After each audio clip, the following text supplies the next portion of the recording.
Hello friends, welcome back to my channel. तो आज हम करेंगे क्लास 12 अकाउंटेंसी का चैप्टर नंबर 4 अकाउंटिंग रेशियो।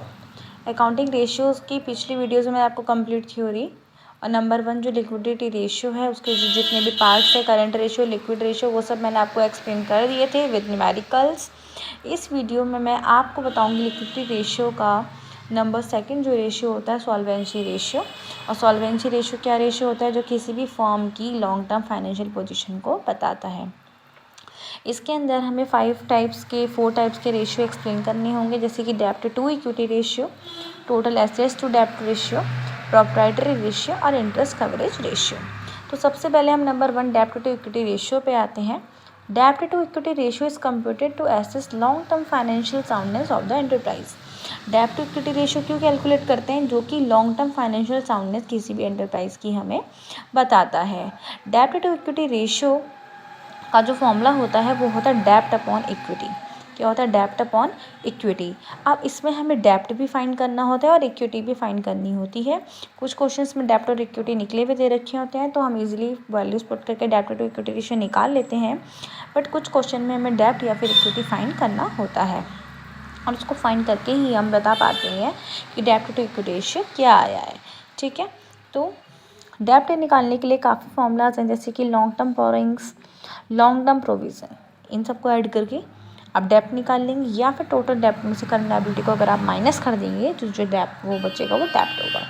उसके बाद इक्विटी यानी कि शेयरहोल्डर्स फंड निकालने के लिए जो फॉर्मूला होता है वो होता है share capital plus reserve and surplus, या फिर नॉन करंट एसेट्स, जिसमें tangible asset, non trade investment, long term loans, working capital non minus करेंगे नॉन करंट लायबिलिटी, प्लस करेंगे लॉन्ग टर्म प्रोविजन, ऐसे भी फाइंड हो सकता है। और या फिर टोटल एसेट्स में से टोटल डेब्ट को भी आप माइनस कर सकते हो। तो अब आप सोच रहे होंगे कि इतने सारे फॉर्मूलाज है, कौन सा पढ़े? नहीं, जिस टाइप का बच्चों आपको क्वेश्चन दिया होगा उस टाइप से ही आपको पता करना पड़ेगा। अगर मान लो फॉर्मूले में सिर्फ यही 2 क्वेश्चन में सिर्फ यही इन्फॉर्मेशन है तो आप ये फॉर्मूला पुट करोगे। बट क्वेश्चन में इतनी सारी इन्फॉर्मेशन है तो आप ये फॉर्मूला पुट करोगे। It depends upon the question कि आपको कौन सा फॉर्मूला पुट करना है। और वर्किंग कैपिटल का फॉर्मूला तो हमने पहले भी पढ़ रखा है, क्या? Current assets minus current liabilities. तो सबसे पहले हम डेब्ट टू इक्विटी रेशियो पढ़ेंगे। डेब्ट अपॉन इक्विटी इसका फॉर्मूला है। तो न्यूमेरिकल से हम इसको शुरू करते हैं। और उसके लिए पहले मैं आपको एक बात बताना चाहती हूँ। डेब्ट टू इक्विटी रेशियो का जो आइडल रेशियो होता है वो 2:1 होता है। 2:1 इसका बहुत ही आइडल रेशियो माना जाता है। देखिए 2:1 इसका आइडल रेशियो है। ओके, उसके बाद 2:1 ही जो हमारा डेब्ट टू इक्विटी रेशियो है उसको ही आइडल रेशियो माना जाता है। इट मीन्स फर्म की पोजीशन जो है फाइनेंशियल होती है, अच्छी होती है, साउंड पोजीशन होती है। उसके बाद हमें क्वेश्चन करना है, जैसे कैलकुलेट करना है डेब्ट टू इक्विटी रेशियो। देखो आपको ये शेयर कैपिटल दे रखा है, जर्नल रिजर्व दे रखा है, सरप्लस बैलेंस दे रखा है, debentures, long term provisions, outstanding expenses दे रखे हैं। तो डेब्ट टू इक्विटी रेशियो का फॉर्मूला डेब्ट अपॉन इक्विटी होता है, जिसमें से इक्विटी हमें क्या करना पड़ेगा? फाइंड करना पड़ेगा। और इक्विटी फाइंड करने के लिए क्या क्या चीज़ें आएंगी हमारी? जैसे कि हमारी शेयर कैपिटल हमें गिवन है, शेयर कैपिटल में जर्नल रिजर्व आप ऐड करेंगे। शेयर कैपिटल में जर्नल रिजर्व ऐड करने के बाद आप देखिए शेयर कैपिटल कितना है? 1 लाख रुपीज़ है। उसके बाद 45,000 हमारा क्या है? जर्नल रिजर्व है। और उसके बाद सरप्लस बैलेंस को आप ऐड करेंगे तो हमारा क्या निकल जाएगा? इक्विटी निकल जाएगा। उसके बाद हमें चाहिए डेब्ट निकालने के लिए क्या करेंगे हम? Debentures plus long term provisions को ऐड करेंगे। जो आउटस्टैंडिंग एक्सपेंसेस ये एक्स्ट्रा टर्म है, तो ज़रूरी नहीं कि क्वेश्चन में आपको जितनी भी टर्म्स दी हों वो सब आप यूज़ करें। कुछ एक्स्ट्रा इन्फॉर्मेशन भी आपको गिवन होती है, बट आपको पहचानना होता है कि कौन सी इन्फॉर्मेशन का आपको यूज़ करना है। उसके बाद आप डेब्ट हमने निकाल लिया 1 लाख, इक्विटी यानी कि शेयरहोल्डर्स फंड हमने निकाल लिया 1,75,000, वैल्यू पुट करी तो ये आंसर हमारा आ गया। ठीक है, नेक्स्ट क्वेश्चन पे चलते हैं। आपको डेब्ट टू इक्विटी रेशियो निकालना है। आपको सिर्फ इसमें 3 चीज़ें दे रखी हैं, टोटल एसेट्स, टोटल डेब्ट और करंट लायबिलिटी। तो सबसे पहले हम क्या करेंगे? डेब्ट यानी कि जो कर्जा होता है हमारा उसमें से क्या करेंगे? करंट लायबिलिटी को माइनस कर देंगे। जो मैंने आपको फॉर्मूला बताया था सिंपल वाला था ये। तो टोटल डेब्ट में से आप करंट लायबिलिटी को माइनस कर दो तो हमारा डेब्ट आ गया।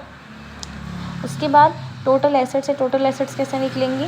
जो हम शेयरहोल्डर्स फंड हमें चाहिए होता है ना यहाँ पर इक्विटी यानी कि शेयरहोल्डर्स फंड, तो वो कैसे निकलेंगे? टोटल एसेट्स में जब आप टोटल डेब्ट को माइनस कर दोगे तो शेयरहोल्डर्स फंड निकल जाएगा। आप यहाँ पर वैल्यूज पुट कर देंगे तो उसके बाद हमारा जो डेब्ट इक्विटी रेशियो हो गया वो 2:1 आ गया। बस आपको फॉर्मूला सारे ध्यान में रखने हैं, रटना नहीं है, सिर्फ समझना है कि कौन सी इन्फॉर्मेशन है और उस क्वेश्चन में आप कौन सा फॉर्मूला पुट करने वाले हैं, ठीक है। नेक्स्ट क्वेश्चन, जैसे इसमें भी हमें डेब्ट टू इक्विटी रेशियो कैलकुलेट करना है, सेम वैसे ही क्वेश्चन है ना, आपको पता है कैसे करेंगे। इसमें बस एक चीज़ और आपको गिवन है, डेब्ट अपॉन इक्विटी तो आप निकाल लेंगे, बट इसने क्या बोला हुआ है, जो डेब्ट है यहाँ देखो 10% डिबेंचर्स आपको दे रखा है, ठीक है। तो इससे कोई भी फ़र्क नहीं पड़ता, 10% डिबेंचर्स यानी कि डिबेंचर्स का नेम होता है, इससे कोई भी फ़र्क नहीं पड़ता है, ठीक है।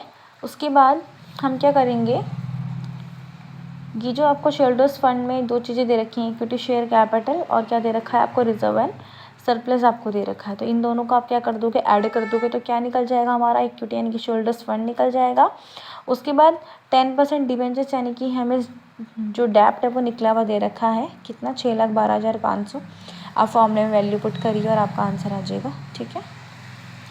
उसके बाद इलस्ट्रेशन नंबर 38 आपको दे रखा है, इससे भी आपको डेब्ट टू इक्विटी रेशियो निकालना है। अब इसमें आपको long term boring, long term provision दे रखी है, तो ये दोनों तो आपको ऐड करनी पड़ेगी। इन दोनों को ऐड करके क्या निकल जाएगा, आपका डेब्ट निकल जाएगा। उसके बाद हमें चाहिए इक्विटी यानी कि शेयरहोल्डर्स फंड, और उसको कैसे निकालेंगे हम।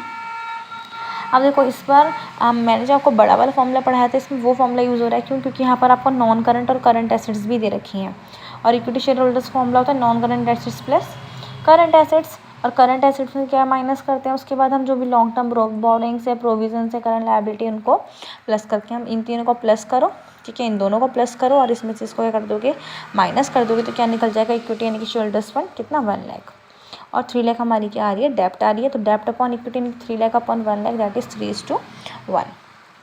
जितनी भी मैंने आपको फॉर्मूला बताए थे डेब्ट और इक्विटी के, देखो जितने भी मैंने आपको क्वेश्चंस कराए वो सारे फॉर्मूलाज यहाँ पर यूज़ हुए, बट आपको अंदाज़ा हो गया होगा कि जिस तरह से इन्फॉर्मेशन दी होती है क्वेश्चन में, बस उस तरह से हमें फॉर्मूलाज पुट करने होते हैं, ठीक है। तो सारे फॉर्मूलाज आपको अच्छे से पढ़ने हैं, रटने नहीं हैं, सारे समझने हैं, ठीक है। और अगर चैनल को सब्सक्राइब नहीं करा है तो सब्सक्राइब जरूर कीजिएगा, ठीक है।